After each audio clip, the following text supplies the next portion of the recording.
Okay, I'll show you the leather back that I made for the iPad Pro here, and it's just kind of so big that it's hard to find a good place to rest it. So I'm just looking at the kind of the edges there and a little cutout for the camera, and it's not perfectly concentric and probably a little bigger than it needs to be, but that's all right.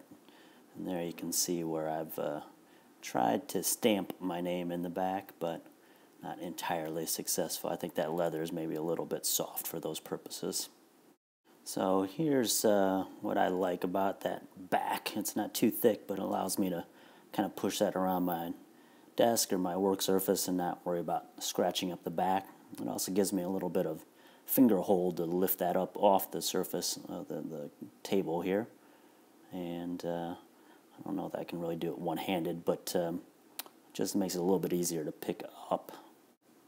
Now the leather I used is some, I think, inexpensive remnant stuff that I picked up off of Amazon. You can see a little sample of it there. And I was going to originally use it as a notebook cover, but I think it's just a bit soft for that purpose.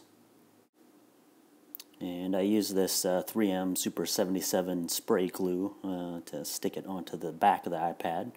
And this is that glued up section. You can see the masking tape where I covered it up. I didn't want to get glue all over the logo or the seam between the back of the iPad and the logo, thinking that might be a little bit hard to clean up if and when I take this thing off.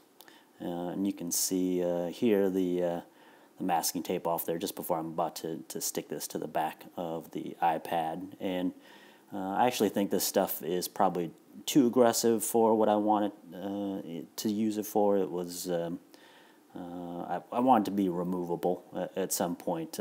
This stuff's probably a little bit too permanent for that, but it's what I had available at the moment. And kind of as a resolution, I let this stuff dry up quite a bit. So normally I'd give it a few seconds to a few minutes to dry up after you spray it. And then if you're like me, you've always got junk laying on your tables and your desks, and it just gives you a little protection for the back of this thing.